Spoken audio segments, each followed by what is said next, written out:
Here's something that sounds impossible until you understand how Disney really works. Disney can put out a film that flops at the box office, a movie that technically loses money on opening weekend, and still come out ahead. How? Because for Disney, the movie was never really the product. The movie is an advertisement.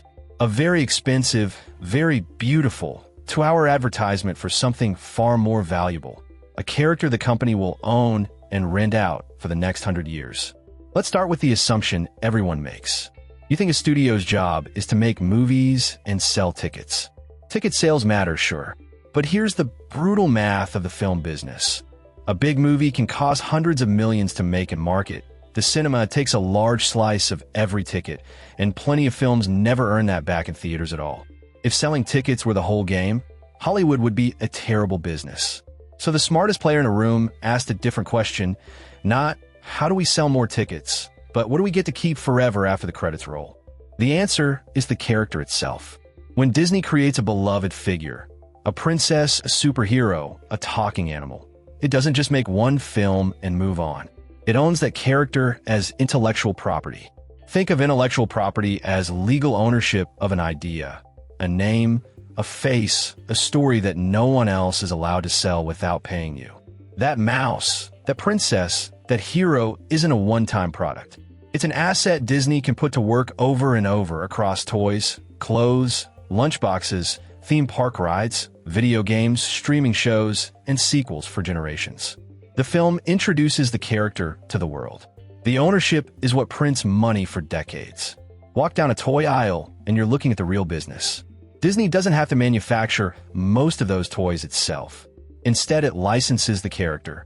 It gives another company permission to put Elsa or Spider-Man on a product in exchange for a cut of every single sale.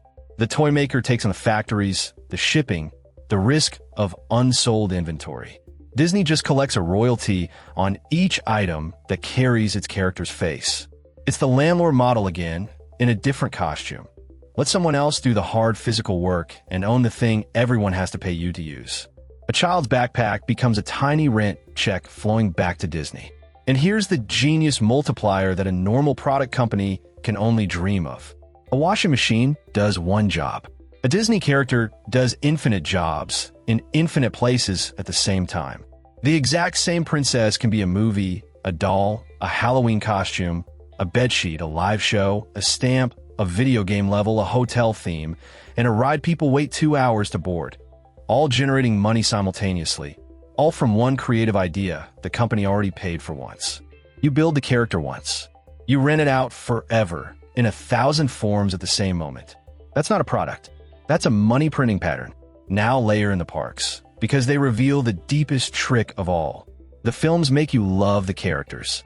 The love makes families willing to fly across the world, buy the tickets, the hotel, the food, and the merchandise to stand inside a place built around those characters. The movie that maybe lost money in theaters is the reason a family spends thousands of dollars on a vacation years later. One side of Disney spends money creating emotion. The other side harvests that emotion at premium prices. The flop wasn't a failure. It was the cost of building a feeling the company will sell back to you for the rest of your life. Let me push back on my own argument because it's easy to overstate this. Disney does need hits, a string of genuine flops, characters nobody falls in love with, and the whole machine starts to sputter. There's no merchandise demand for a hero no child cares about, no ride worth building, no toy worth licensing. The emotional connection has to be real, and creating that consistently is genuinely hard and genuinely risky. So it's not that the movies don't matter. It's that the movie is the seed, not the harvest. Disney's edge is that when a seed does take root, it owns the entire forest that grows from it, and it owns it for an astonishingly long time. That last part is the quiet superpower time. Intellectual property doesn't spoil.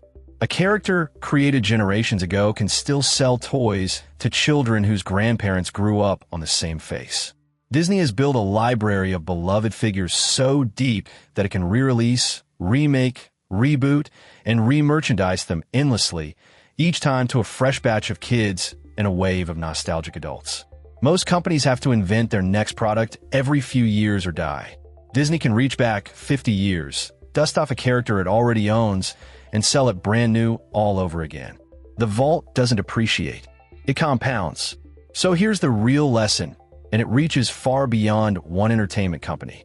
The most durable fortunes are often built not on selling a product, but on owning something people keep coming back to and renting it out in as many forms as possible. The toy, the ticket, the ride, the stream, the sequel are all just different faucets connected to the same reservoir. Ownership of a character people love. Find a company that owns the thing customers are emotionally attached to and licenses it rather than just selling it. And you've usually found a business that gets paid long after the work is done. So the next time a Disney movie underwhelms at the box office and a headline calls it a flop, remember what you're really watching. Not a failure, an investment. The ticket sales were never the point.